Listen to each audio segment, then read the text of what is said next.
30 seconds, and then we'll get rolling on talking about a journey, which is a fun one. It's macrodosing instead of microdosing this week. Do you guys have any specific questions you want answered right away? Greg? I know you're muted and trying to drive, but Well, I've been actually macrodosing. I think it's macrodosing. I'll take like maybe a gram or like a little bit over a gram once a week. once a I would, week? yeah, once a week. Mhm. And That's more like midi dosing. That's not a macro or a micro. You're like in between. yeah, that's my life story right there. So I stopped doing it for the whole October, but I Uh-huh. started last week doing it again. So I just wanted to see, the benefits of micro, macro, and then whatever I'm doing.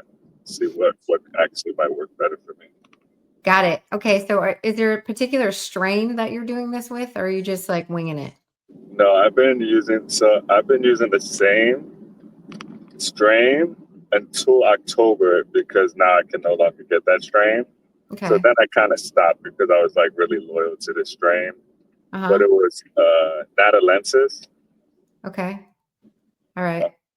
it's I'm not a not, cubensis though. yeah, got it.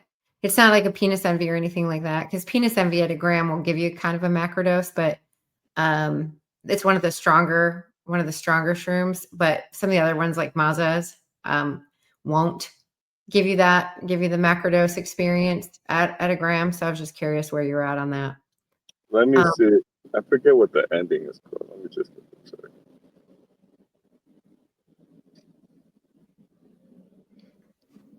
Because on a typical, like, unless it's one of the really strong ones, a gram will put you in a good headspace and maybe like a almost lucid dreaming, but not quite tripping space. Um, but some of the stronger ones at a gram you'll trip. It just depends, it just depends. So when you're doing it, are you experiencing like fractals and stuff? Yeah, more or less. At first it was strong, but then I kind of got that. How can you say it? Resistance. What is it? Yeah, it builds up. You just build up a tolerance. Yeah, tolerance. So then I usually just get like a fluid state. I'm not Mhm. really hallucinating, but I do feel uh, under the influence somewhat, but it's not a strong sense or anything. I Sure. usually Yeah. just do like a lot of meditation and a lot of writing when I'm in that state. Got it. So there's a lot of school of thought about this kind of thing. Um, so most people macrodose around 2, 3 grams to get started. And sometimes in Journey, they'll bump a couple more grams. So they'll get around the 4 or 5 gram mark by the time they're all in. And it tends to have a more deeper inward, more fractally experience. Kind of they experience some connectedness, sometimes some ego death, things like that when you get up around 4 or 5 grams all in. Around a midi dose, like was what you're doing, and it doesn't have an official name. That's just what I call it. But it's like you're in, but you're not like it's like you're putting your foot in the pool. You're at the waiting end of the pool. You're not really in the deep end, kind of. But it can lead to some really profound learnings, especially if you're pairing it with meditation and grounding and some other things like that. Um, the thing that you might be running into is not enough time between to do some integration practices. So a lot of people, when they do these semi-large or larger doses, what they do is they do those like once a month roughly, and then they use a microdose protocol and some journaling and some other things to like have a better integration period, because you're kind of like opening your brain up once a week really wide, and then what are you doing with the learnings or whatever that come from that, and how long are you waiting to be sure that integrates into your life and is effective, before you're doing it again, you know and Yeah, and all of this is subject to what feels good to you. So I don't want to tell you what you can or cannot do. It's really about like, what feels right, and that kind of guides or directs what you're doing. But the school of thought generally is that the larger doses once a month is a lot, because you need time for your brain to like rewire itself and form new patterns and thoughts like in a meaningful way. Does that track for you? Oh yeah, definitely. Like when I would do it, I would really do it not to get high or to like seek answers. Really, I was just doing it for the neuroplasticity. I Hmm. would like do it once a week, and before I would take it, I would fast from like Wednesday to Thursday, and then I would ingest it on Thursday, Hmm. and then I had like these thought patterns I would like try to rewrite, like meditate on things. Hmm. But it worked really well. So like I've totally eliminated my old way of thinking. Well, that's awesome. Yeah. So maybe this is what works for you. Maybe you got your brain trained that like this this is it for you. Again, I don't try to tell anybody how or what to do. It calls to you how it calls to you, but um, you're at a higher end, higher than a microdose, but less than a macro. You're kind of like in this little Goldilocks zone. It's a fun place to be because you're like super aware, but Yeah, yeah, also like your ego is kind of on a little pause, and you get to really like explore and think, right? exactly. Yeah, that's the one thing about mushrooms, like, period. Like, once you start taking them, like, more than just like recreational, I feel like you can't even really have an ego. I mean, you'll always have an ego, but like, you're not really self centered. Like, it's impossible to stay self centered. Yeah, like the default mode network goes offline, so it just like that stuff doesn't careful, man. Doesn't isn't as effective, right? Because that little guy's shut down and kind of sleeping. So you get to enjoy like your brain just being your brain. Yeah, very nice. Danny, are you frozen or are you just sitting real still? You're just sitting I'm exceptionally just sitting still, real man. still. You're Yeah, so still. I'm So, here, so just sitting on the Danny couch. Danny comes every week and does this meetup, but he has a lot of experience also with journeys and stuff. Do you have anything to add, Danny, that I missed? So I do a macro dose of about 2 to 3 grams, about every 3 or 4 months, just whenever I feel the calling to do it. And one thing I haven't done, and I know I need to start doing, is doing it with intention. I just kind of let it bring to me what it's going to bring to me, and that's why I haven't done it with intention. But I'm gonna, next time I try it, I'm gonna try and with an intention and see what I can come up with, what I can solve through that intention. Yeah, some But I people's intention sometimes though is just show me what I need to see, right? I've had a lot of people set the intention of show me what I need to see. So that's also, very productive. Go ahead, Danny.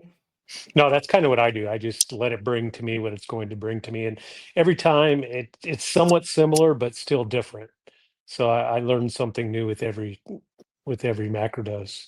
But I've been dabbling in this since 1976. I've taken years off where I haven't done it, but in the last 6 years, I probably do it every 2 or 3 months. Yeah, and I do it at least once a month for sure, and I microdose. Like I do it frequently. Um and I've been doing it frequently for years now. It's just it's become a part of like my meditative and spiritual practice, just to be honest. And so I've worked through a lot of trauma, and me personally, I'm just a more centered, connected human, and I have a lot of grace for other people because I see things from their point of view rather than my ego. Like I don't get as insulted by the things people do because I'm always just like, oh my goodness, that comes from a place of trauma, and this is your defensive part coming out right now, and then I just kind of stop being pissed off about it. So it makes my life just a lot easier. I don't get as ticked off about hardly anything. Do you guys kind of experience that? Yeah. At some points now, I feel like a lot of times I'm not even like talking to a conscious person. Like I'll speak to somebody and I can see like all of their like insecurities and Yeah, stuff. And like I don't take nothing personal because I feel like, I just like, oh, this person like hasn't really done any inner work. So like I just feel like kind of disconnected from like the the average ego tripping. for sure. Danny, do you find that you have just so much more peace and grace for people? He just disappeared. He's like, I'm not answering your question, Jennifer. He became very still. Yeah, he was like, enough of this, enough of this chalk. Yeah, so your question was almost like, is this right or wrong, right? And to me, there is no right or wrong. It has to be what calls to you. I'm a firm believer is that the mushrooms speak to you. And I sometimes sound like a quack or whatever, but they communicate via mycelium, and they've proven it factually that they have a communication link. And I feel like when you're connected to the shrooms, like they kind of almost speak to you. And to me personally, I have such a great relationship with them that it just like calls to me. And sometimes I'm like, okay, I hear you. And then I'll, do a journey. And other times I'm microdosing, and other times I don't do it for a period of time because it didn't call to me. It just like that's just how the space I live in is. It's like it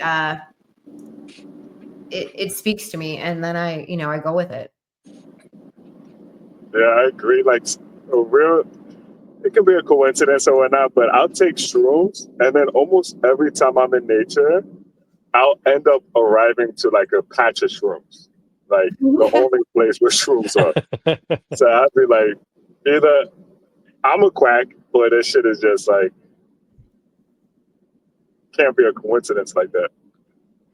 I just accepted I'm a quack. I just accepted that a while ago. Like when I started talking about spirituality and my woo-woo crap, I just like accepted. I'm like, you know what? The people that are with me, and the people that think I'm a nut, they think I'm a nut, whatever. And I just moved on with my life.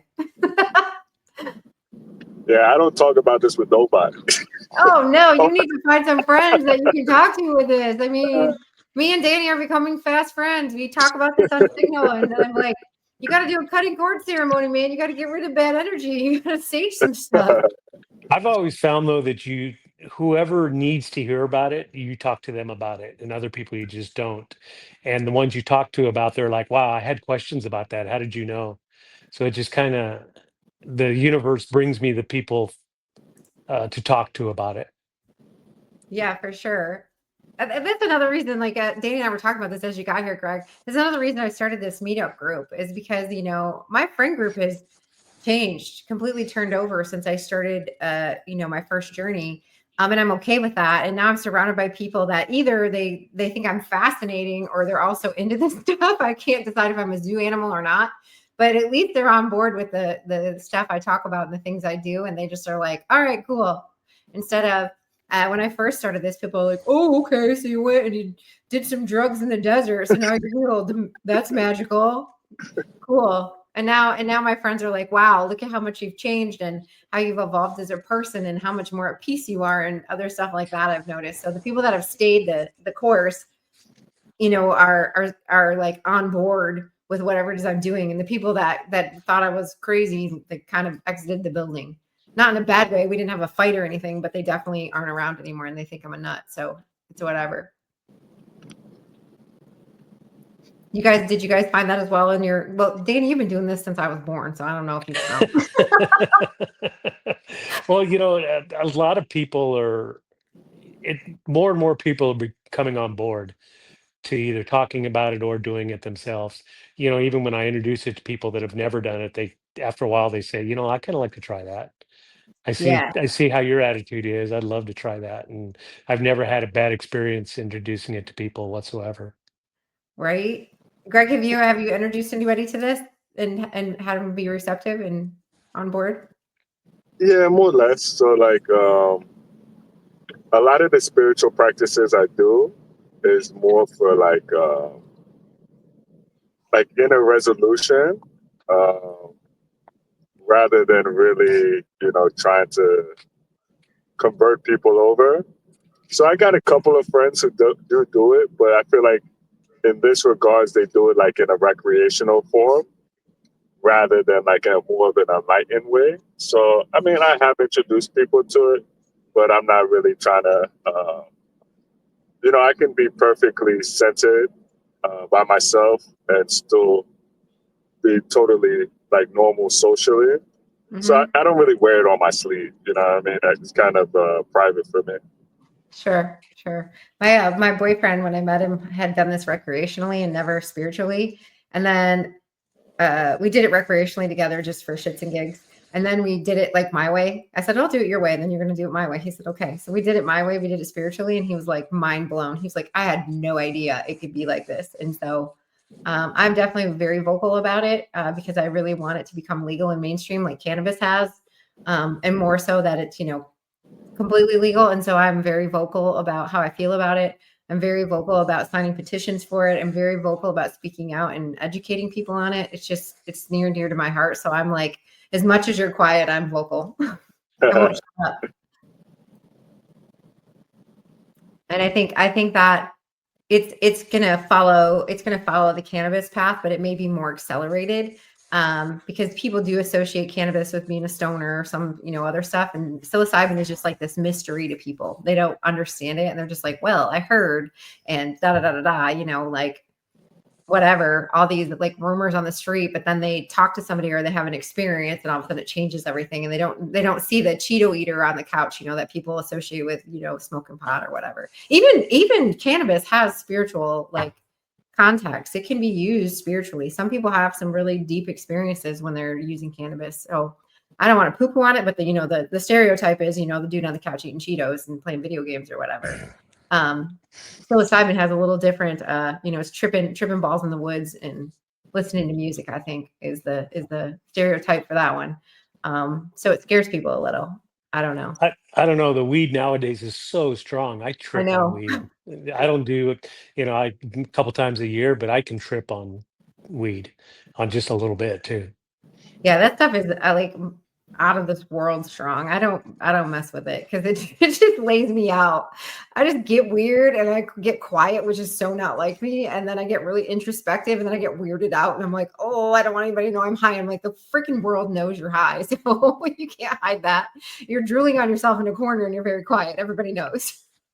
So it's not necessarily for me, but I mean, lots of people like it. It is strong though. Holy cow. So I see a lot of hieroglyphics when I trip. That's cool. All over walls, ceiling, everything. I see a lot of hieroglyphics, and I found that with the new marijuana now, I'll do a little bit and I'll get that same sensation. See hieroglyphics. Wow. Yeah. Like I see fractals a lot and I see sacred geometry a lot, tree of life, like all these kinds of things. Sometimes I see really, really weird crap too, but it's okay. My one friend sees jesters all the time. Every time she trips, she sees jesters. I don't know. I have an old Indian guy in white leather, like a spirit guide, that talks to me telepathically about every other trip. That's freaking cool. Yeah, it's really neat. I need to make friends with your Indian man. Maybe you could tell me some cool shit. Greg, do you have anything that's recurring when you do it? No, I mean, I usually don't do heavy grams of it. So like, if I get visualizations and stuff, it's going to more just be like the fluidity, like waves and stuff. But I don't trip to hallucinate or anything like that. I really do it literally just for the brain. Like I feel like that's why it can't really be mainstream because I believe mushrooms is like a secret, right? Like it's a very potent substance.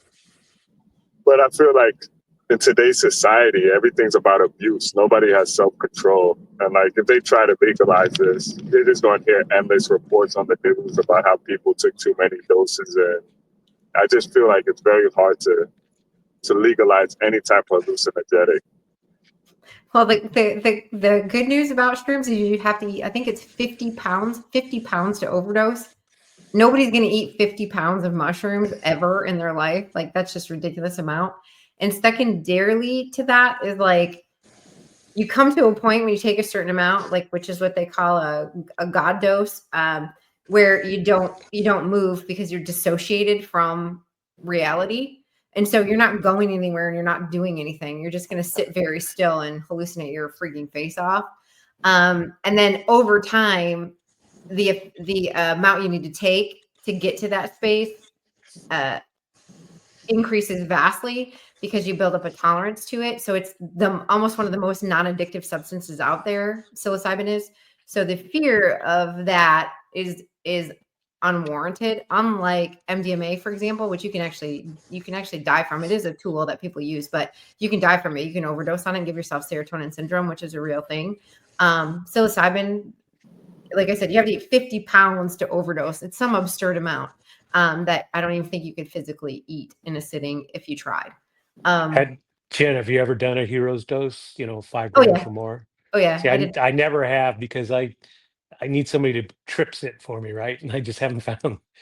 Usually, if I'm doing mushrooms, I'm doing it with somebody else. So I'm kind of afraid to do the heroes. Well, and I was dissociated out of my body when I did it, but I still knew what was going on and where I was. You know what I mean? Things were really weird. Don't get me wrong. And things did not look like what they were. Like the ceiling fan was a fairy and there was all kinds of stuff going on, but I still was like in my sovereign being, and it wasn't freaky to me.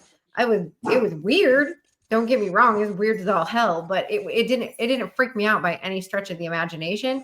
And I spent the entire time just being inward and letting go of ego, because it's not even possible to have it. You have just complete ego death, and really digging in and seeing the perspective of like oneness and connectedness and how we are like all one being. It was very beautiful. It's very similar to like a DMT. If you've ever done DMT, it's very similar to that, where like you're not moving around, you're not doing anything, you're just inside of yourself experiencing that beautiful thing. It was really freaking awesome, actually. Have you done DMT? Yeah, I have.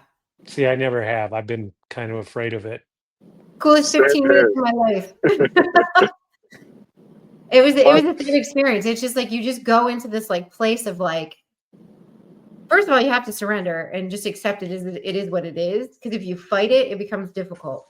But if you're in a space where you're not going to fight it, you just lean in and go, all right, show me what I need to see. And it is the most profound and beautiful experience. I woke up crying because it was so beautiful and lovely. It was lovely. But you have to be set and setting, like everything. You have to be set and setting. You have to be ready for it. You have to be prepared to surrender. Yeah, you're going to have an ego death. And then you go into this, like the most beautiful place, so full of love that it almost like overwhelms you. It actually overwhelms you. It's so beautiful. It's cool. Did you see entities and gnomes and things of that nature? I saw a being that's bigger than me, and I couldn't describe it for the damn life of me. And it was very light and very love. And it was like I left and went astroplaning off into another galaxy somewhere. And I saw like how we are all one in our connectedness in a very profound and weird way. It's not really explainable. And I think everybody that's done DMT says that. Like, I wish I could tell you, but it's not really explainable because it's so abstract that you're just like, yeah, this is a live thing, whatever it is. Can't describe it to you. And this being takes you wherever you're going. At least mine did. It was pretty cool. And so, and Greg is like, I just, keep it slow and low.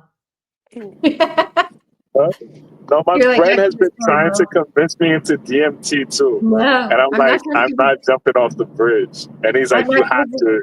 Anybody to do anything. I strongly suggest you do not do DMT or ayahuasca unless it calls you and you are ready. I'm not messing with it. I would not push anybody to do any of these things, none of it, unless it feels right to you. Promise. It's just if you're ready for the experience, it can be very profound and very beautiful. And it's all, like I said, it's all how much it costs to you. It speaks to you and you hear it and you listen. I have a friend who will not do mushrooms. She does not like them. She doesn't like the experience. She's not a fan, but she's done DMT like I don't even know how many times, and it's like her favorite thing ever. So it's all what makes sense to you. It's very fun. I also, like to hallucinate, so there's that as well. It doesn't bother me. I don't get freaked out by it. So that's pretty cool. Is there anything else you guys have questions or thoughts about? And I didn't do my presentation, but it's just the three of us. It's more fun to talk. Yeah, no? No, it is. It is a good conversation. I like it. I like to talk about this stuff. I'm gonna try what Greg's doing. I'm gonna try that just a little bit every week. I just want to see what that does. Because I microdose now, but I want to try that just a little bit more. Every once in a while, I'll do a gram, 1.2 grams. It's pretty cool. Go ahead, Greg. No. I didn't hear what he said. You said you're gonna try a gram every week. Yeah, Yeah. I'm gonna try. I'm gonna try that because I do like 0.15, 0.2 grams on my microdosing 3 or 4 times a week. But I'm gonna try that 1 gram, see how that plays out. I like that. I like that thought. Yeah, it really made me like it became like a vitamin thing. And then like the first week I stopped doing it, I still did a routine because I would do a routine every Thursday. So I went through the same routine and I didn't take it. And I swear I started tripping like that. And my body just like became like conditioned to it. And then I still felt like I was on that high and I hadn't taken it for over a week or whatever. You can lucid dream, which is feels like tripping. You can train yourself to lucid dream, and you may have gone into that state. You can do that if you're meditating and you're relaxed enough. You can lucid dream, which feels like about a gram. So I practice out of body. Yeah. Yeah, and I can get out probably 3 or 4 times a year. I used to do it as a kid all the time. I never knew what it was. I never told anybody about it. And then I heard about it and then I started reading. This was back before, audiobooks and all that. And I said, yeah, I was astral planing. I was astral traveling. So then I figured out meditation things and practices to be able to do it. But it's very difficult to do. But I can get out, I don't know, 3 or 4 times a year I can do it. In my last journey, I got to learn how to do that. It showed me how to do it, and I was going to leave, but then I decided I was going to stay. I was like, oh, all right, never mind. I'm going to stay here for right now. It's incredible. I mean, and you can do it without any kind of drug whatsoever or alcohol or anything. You can just get your mind to that point where you can just take off. That'd be fun. Yeah, I started doing breath work too, but I started doing it on the shrooms. But even without the shrooms, it can get you to that like a liminal type of space too. Yeah, it's beautiful, right? Do you like? I personally like to be there. It's so creative and fun. Yeah, I do a lot of automatic writing whenever I do stuff like that because it's just like I feel like I have such a flow. Things just come out pretty quickly. That's super cool. That's a really great practice to have. Lots of people struggle with that one really hard. They don't understand how to like relax into that state, and they try and try and try, and they have a really hard time getting there. So it's pretty cool that you can do that. Well, if you practice as a shaman, they can do it at will. I know some Indian medicine men that can do it at just by drumming a little bit and can go travel. Yeah. I would love to get to that point.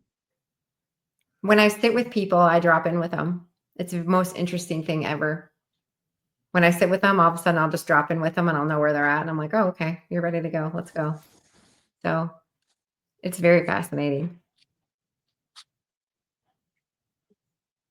Yeah, it's fun stuff, right? I mean, our world is great, but if you can go to other places as well, why not, right? Yeah, why not? Heck. I've gone to other galaxies before, so it's been quite interesting. Seen a lot of cool stuff.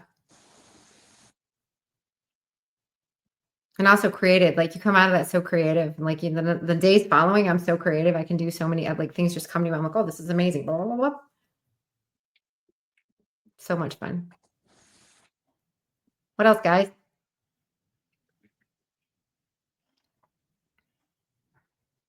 Our little conversation stalled out. No, I think this is good. Talking about different experiences. I like it. I like this kind of conversation. Me too. I want to do this every once in a while when it feels right, and it just felt right this evening. I thought you guys would both be a little chattier since you both like were okay with being on video and you both said hello. So I figured I'd drag you into a conversation with me. It's what us extroverts do with anybody else on the planet. I love it, and I don't get to talk about this very much with people in my day to day as I run an advertising agency and stuff. So I like to woo out with you guys. Yeah, I'm in a very conservative world too. I sell construction equipment, so you got to be careful how much you talk about this in that realm. Yeah. Bunch of good old boys. Yep. And advertising is male dominated as well. And they're like, oh, the girl with the woo woo thing, the crystals, blah, blah, blah, blah.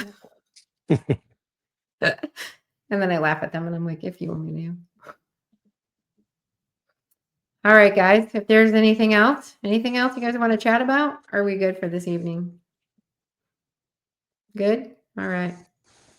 Well, thank you so much for coming. I'll have another topic next week, or I might do, actually, I'll do another topic next week and I'll recycle this one in 2 weeks.